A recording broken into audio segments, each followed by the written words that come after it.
शंखनाद में आपका स्वागत है। उद्धव ठाकरे, जिनके पिता बाला साहेब ठाकरे महाराष्ट्र के शेर कहलाते थे, जिन्होंने एक राष्ट्रीय समाचार चैनल पर खुलेआम कहा था कि बाबरी मस्जिद को गिराने में शिव सैनिकों का हाथ नहीं उनका पैर है और मुझे ऐसे ही शिव सैनिक चाहिए। बाला साहेब ठाकरे जो सत्ता के पास नहीं जाते थे, सत्ता जिनके पास आती थी, और जिन्होंने कभी राजनीतिक पद नहीं लिया लेकिन फिर भी पूरा मुंबई उनके शासन में चलता था। लेकिन आज उन्हीं के बेटे उद्धव ठाकरे सत्ता के लिए गिड़गिड़ा रहे हैं। उन्हीं के बेटे आज उन लोगों की शरण में हैं जो हिंदू विरोधी हैं, जो तुष्टीकरण के लिए हिंदुओं के हक कुचलते हैं, हिंदुओं के अधिकार मारते हैं। लेकिन आज उद्धव ठाकरे उन्हीं के चरणों में बैठे हुए हैं और उन्हीं के दरवाजे खटखटा रहे हैं कि मुझे चंद सीटें ज्यादा दे दो, कि मुझे मेरी इज्जत बचाने का मौका दे दो, कि मैं भी मुंबई में, मैं भी महाराष्ट्र में कुछ सीटों पर लड़ पाऊं। और इसलिए उद्धव ठाकरे, जब महाराष्ट्र कांग्रेस से उनकी बात नहीं बनी, जब महाराष्ट्र कांग्रेस ने उन्हें आईना दिखा दिया और उनको ठोकर मार दी, तो वो अब दिल्ली के चक्कर काट रहे हैं। 3 दिनों के लिए दिल्ली आए हुए हैं और कभी सोनिया गांधी से मिल रहे हैं, कभी राहुल गांधी से मिल रहे हैं, कभी मल्लिकार्जुन खड़गे से मिल रहे हैं, ताकि उनको कुछ सीटें महाराष्ट्र में ज्यादा मिल जाएं जिस पर वो चुनाव लड़ सके। क्योंकि अभी महाराष्ट्र के चुनाव आने वाले हैं और महाविकास अघाड़ी में और यहाँ तक कि महायुति में भी सीटों को लेकर अभी झगड़ा चल रहा है। अभी कुछ बात नहीं बनी है और सभी दल ज्यादा सीटें चाहते हैं। लेकिन महाविकास अघाड़ी में समस्या थोड़ी ज्यादा है क्योंकि उसमें 3 बड़ी पार्टियां हैं। जैसे कि महायुति में सिर्फ एक बड़ी पार्टी है बीजेपी, शिंदे अभी अलग हुए हैं और अजीत पवार लोकसभा में बहुत अच्छा प्रदर्शन नहीं कर पाए और वो भी एक नई पार्टी की तरह उनके पास है, क्योंकि जो मुख्य नेता है शरद पवार वो तो दूसरी तरफ है। लेकिन महाविकास अघाड़ी में उद्धव ठाकरे के सामने कांग्रेस और एनसीपी जैसे ही बड़ी पार्टियां हैं, पुरानी पार्टियां हैं, और इसीलिए सबका झगड़ा बड़ा है कि हमको ज्यादा से ज्यादा सीटें चाहिए और महाराष्ट्र की जो राज्य इकाई है वो मानने को तैयार नहीं है। कांग्रेस के नेता नाना पटोले ने, बाला साहेब थोराट ने साफ कह दिया है कि हम जो है 150 सीटों पर तो कम से कम 150 सीटों पर लड़ेंगे। हमने अभी लोकसभा में अच्छा प्रदर्शन किया है, 17 में से 13 सीटें हासिल की हैं, तो हम पीछे नहीं हटेंगे। हमें ज्यादा से ज्यादा सीटें चाहिए। हाँ, कुछ 1-2-4 सीटों की अगर नेगोशिएशन की बात होगी तो वो केंद्र स्तर पर होगा, बाकी हम इस पर बात करेंगे। और शरद पवार भी उद्धव ठाकरे को दरकिनार कर चुके हैं। वो उद्धव ठाकरे का सीएम का चेहरा बनने के लिए अपना दावा ठोक रहे हैं। वहाँ शरद पवार ने कह दिया कि भाई अब हम जो है सबसे ज्यादा त्याग नहीं करेंगे। पिछली बार भी मुख्यमंत्री पद उद्धव ठाकरे को दे दिया गया, लोकसभा में भी हमने इतना अच्छा प्रदर्शन किया, लेकिन सिर्फ 10 सीटें हमें दी गई, जिसमें से हमने जो है 8 सीटें हासिल कर ली। तो ऐसे में शरद पवार भी पीछे हटने को तैयार नहीं है और उद्धव ठाकरे की मुश्किल बढ़ गई है, क्योंकि पिछली बार बीजेपी में रहते हुए तो उन्हें 124 सीटें मिल गई थी और उसमें से उन्होंने 56 सीटें हासिल की थी। लेकिन इस बार तो ये भी नौबत नहीं लग रही, क्योंकि महाराष्ट्र में 288 सीटें हैं विधानसभा की। अब सब अगर बराबर भी बांटेंगे तो 90 से 92 सीटें बनेंगी और उसमें अब 56 सीटें जीत पाना बड़ा मुश्किल है, क्योंकि आपकी पार्टी भी टूट चुकी है और आप लोकसभा में तो अपना हाल देख चुके हैं। 21 सीटों पर लड़कर 9 सीटों पर आप जीत पाए, जबकि एकनाथ शिंदे 7 सीटें जीत गए, पहली बार पार्टी को अलग करके लड़ रहे थे। तो उद्धव ठाकरे बुरे फंसे हुए हैं, इसीलिए वो दिल्ली के चक्कर काट रहे हैं। वो राहुल गांधी, मल्लिकार्जुन खड़गे से मिले, अब सोनिया गांधी से भी मिले, उनके भी दरवाजे पर गिड़गिड़ाए हैं और भीख मांग रहे हैं कि मुझे कुछ थोड़ी ज्यादा सीटें तो दे दो, ताकि मैं अपने पार्टी वर्कर्स को तो ये दिखा सकूं कि बीजेपी से अलग होने का मेरा फैसला गलत नहीं था। भैया हमें महाविकास अघाड़ी में भी थोड़ी इज्जत मिल रही है, ये तो मैं दिखा सकूं। क्योंकि उद्धव ठाकरे बीजेपी से उन्होंने अलग होने का कारण ही यही बताया था कि हम उस गठबंधन में बड़े भाई की भूमिका चाहते हैं, लेकिन बीजेपी जो है हमें खत्म करके बड़ा भाई बनने की कोशिश कर रही है, हमें नीचे धकेल रही है। बीजेपी जबकि 105 सीटों पर जीती थी, 152 करीब पर लड़ी थी और 105 सीटों पर जीती थी। अब ये बीजेपी का अपना परफॉर्मेंस है। आपने 124 सीटों पर लड़े और आपसे 56 जीत पाए, 100 भी नहीं जीत पाए, 90 तक नहीं पहुंच पाए, तो ये आपका परफॉर्मेंस है। आपको कोई धकेल नहीं रहा है नीचे, बल्कि आप लोगों तक नहीं पहुंच पा रहे हैं। तो ऐसे में आपको खुद में सुधार करना था, लेकिन इन्होंने इल्जाम बीजेपी पर डाल दिया और अपनी अननेचुरल अलायंस बना के वो पार्टियां जो हिंदुत्व से नफरत करती हैं, कांग्रेस और एनसीपी जो मुस्लिम तुष्टीकरण करती हैं, उनके साथ जाके उद्धव ठाकरे ने गठबंधन बना लिया।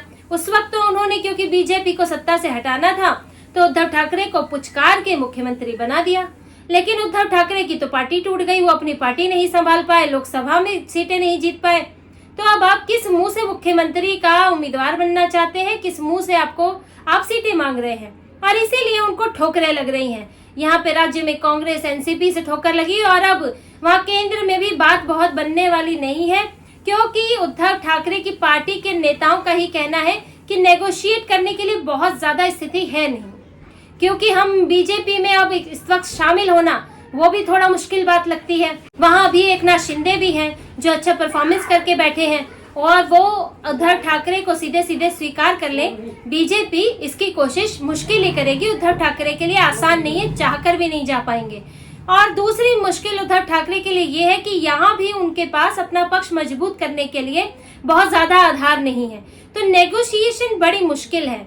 लेकिन उद्धव ठाकरे अब सोच रहे हैं कि मैं अब सीना तान के खड़ा नहीं हो सकता, तो कमर झुका के ही खड़ा हो जाऊं।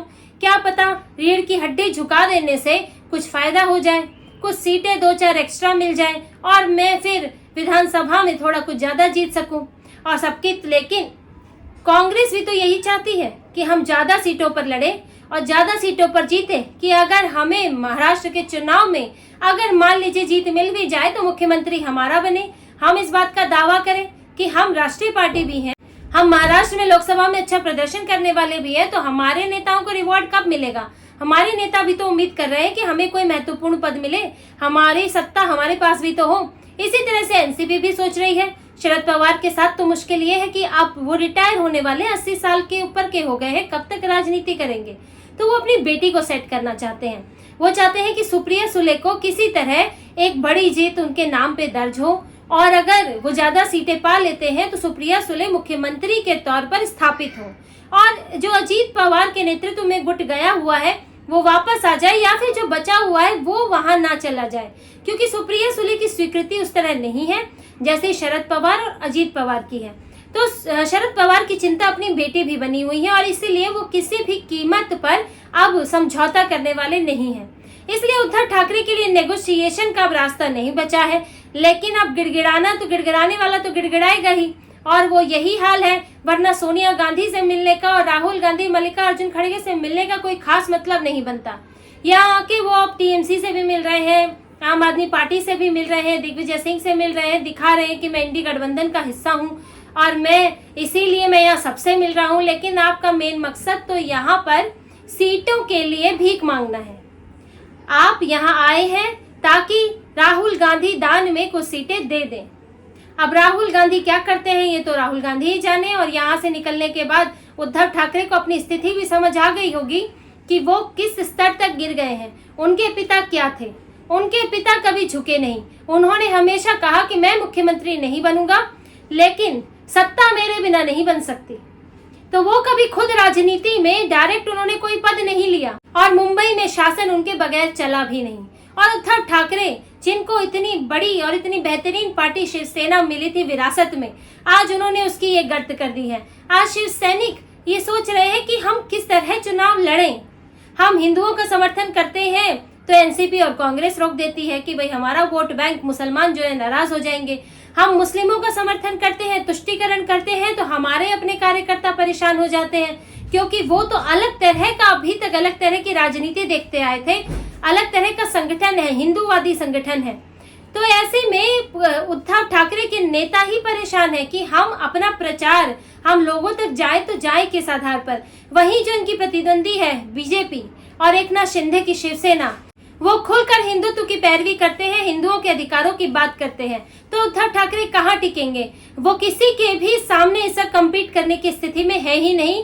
और बस वो हमारा अलग हिंदुत्व है, हमारा अलग हिंदुत्व है गाना गाते रहते हैं, लेकिन क्या अलग हिंदुत्व है, क्या वो तुष्टीकरण से होकर जाता है, ये उद्धव ठाकरे बता नहीं पाते। इसलिए अभी शिवसेना उद्धव ठाकरे की हालत बहुत खराब है और इसीलिए अब दिल्ली के चक्कर लग रहे हैं। लेकिन बड़ा मुश्किल है कि यहाँ उद्धव ठाकरे को कोई सफलता हासिल होगी, क्योंकि महाराष्ट्र की जो राज्य इकाई है वो इस वक्त बहुत हावी है, बहुत उत्साहित है। और उद्धव ठाकरे को ये भी मुश्किल है कि बराबर 90-92 सीट भी मिल जाए, मुख्यमंत्री का चेहरा तो छोड़ दीजिए, वो तो उद्धव ठाकरे भूल जाए, क्योंकि अभी कोई मुख्यमंत्री का चेहरा घोषित नहीं होगा, ये साफ इंकार किया जा चुका है। और ये भी बड़ा मुश्किल है कि उद्धव ठाकरे को कुछ 90-92 सीट भी मिल जाए उनको लगता है कि इससे कम सीटों पर ही आगे चल के समझौता करना पड़ेगा। तो इसी तरह की और खबरें और विश्लेषण आपके लिए लाते रहेंगे। हमसे जुड़े रहिए, सब्सक्राइब कीजिए, कमेंट कीजिए। बहुत बहुत धन्यवाद। जय श्री राम।